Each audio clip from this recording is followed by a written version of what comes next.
সবাইকে অভিনন্দন, শুভেচ্ছা আজকের আরেকটি ক্লাসে। তো আজকের আলোচনার বিষয় উদ্ভিদের বৃদ্ধিতে পটাশিয়ামের গুরুত্ব। আমরা প্রিভিয়াস ক্লাসে আলোচনা করেছি নাইট্রোজেন ও ফসফরাস নিয়ে। আজকে আমরা পটাশিয়ামের গুরুত্ব নিয়ে আলোচনা করব। তো সঙ্গে থাকবে, পাশে থাকবে, ভিডিওটা পুরোটাই দেখবে, তাহলে বুঝতে পারবে।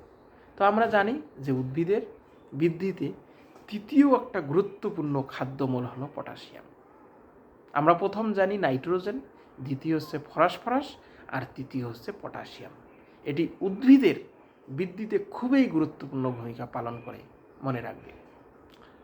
তবে এটার যদি আমরা উৎস দেখি বা সোর্স দেখি, কোথায় থেকে পাওয়া যায় বা উৎস কী, যে মৃত্তিকা পটাশিয়ামের প্রধান উৎস হলো পটাশ মাইকা বা মাস্কোভাইট মাইকা বা বায়োটাইট মাইকা, অর্থোক্লেস ইত্যাদি খনিজের উপস্থিতি। এই যে খনিজের উপস্থিতি, প্রধান উৎস হচ্ছে এই পটাশিয়ামের, মনে রাখবেন। এবার আমরা যদি এর গুরুত্ব দেখি, এর গুরুত্ব কি, এই পটাশিয়ামের গুরুত্ব কি, তাহলে আমরা দেখব যে উদ্ভিদের সালোক সংশ্লেষ হার দ্রুত বৃদ্ধি করে। মানে মাটিতে যদি এই পটাশিয়ামের পরিমাণ বেড়ে যায়, তাহলে কি হবে, উদ্ভিদের সালোক সংশ্লেষ হার দ্রুত হবে। এছাড়াও অ্যামোনিয়া থেকে অ্যামাইনো অ্যাসিড প্রোটিন তৈরিতে সাহায্য করে। এছাড়া ধান ও গম বা জাতীয় দানা শস্যের কাণ্ডকে কী করে শক্ত সবল পরিপক্ক করে, এটা একটা গুরুত্ব। যদি মাটিতে বেশি পরিমাণে থাকে বা স্বাভাবিক পরিমাণে থাকে, তাহলে দানা শস্যের কাণ্ডকে শক্ত সবল করে এই পটাশিয়াম, এটাকে পটাশ বলা হয়। শস্যের পুষ্টিগুণ এবং উৎপাদনের পরিমাণও বৃদ্ধিতে গুরুত্বপূর্ণ ভূমিকা পালন করে এই পটাশ বা পটাশিয়াম।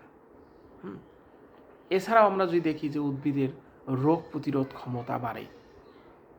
এই পটাশের পরিমাণ যদি উপযুক্ত থাকে, তাহলে উদ্ভিদের মধ্যে বিভিন্ন ধরনের রোগ আক্রান্ত হতে পারে না, বা সহজেই কোনো বড় ধরনের রোগ সেটা আক্রান্ত করতে উদ্ভিদকে পারে না।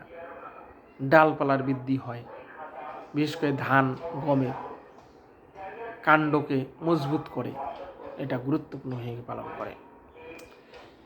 এছাড়া আমরা যদি দেখি উদ্ভিদের দেহে যে লোহার পরিমাণ, সেটা বৃদ্ধি পায় এই পটাশিয়ামের কারণে। একটা গুরুত্বপূর্ণ অনুখাদ্য যেটা লোহা, উদ্ভিদের শর্করা জাতীয় পদার্থ সৃষ্টিতে সাহায্য করে।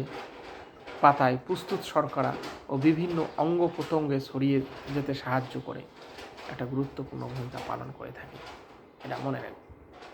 তাহলে আমরা কি দেখে বুঝবো যে উদ্ভিদের, কি লক্ষণ দেখে বুঝবো যে উদ্ভিদে মাটিতে পটাশিয়ামের পরিমাণ কমে গেছে বা এর গুরুত্ব বা এর প্রয়োজন? এই পটাশিয়ামের অভাবে উদ্ভিদের পাতার চারিদিকে হলুদ রঙের দাগের সৃষ্টি হয়, হলুদ রঙের সব দাগের সৃষ্টি হয়। সেটা দেখে আমরা বুঝবো যে মৃত্তিকায় পটাশিয়ামের পরিমাণ কমে গেছে।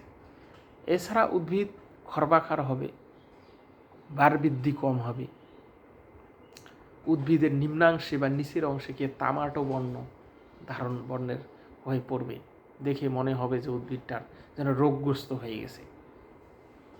এছাড়া উদ্ভিদের শিকড় সৃষ্টির ক্ষমতা হ্রাস পায়, ফলে গাছ মাটিতে দীর্ঘদিন কি হয়, দাঁড়িয়ে থাকতে পারে না।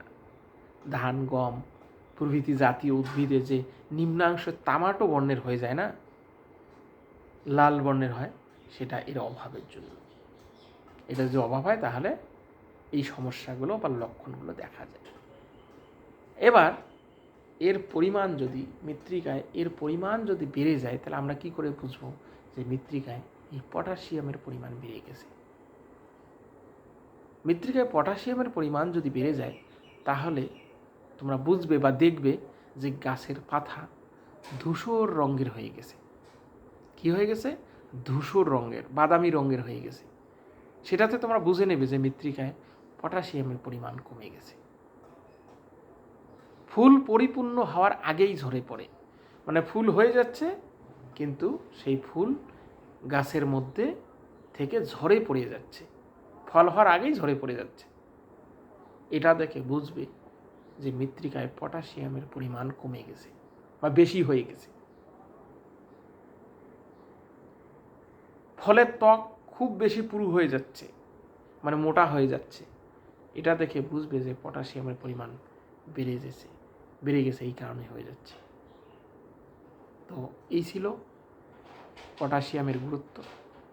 তো পরবর্তী ক্লাসে আমি অন্য একটি বিষয় নিয়ে আলোচনা করব।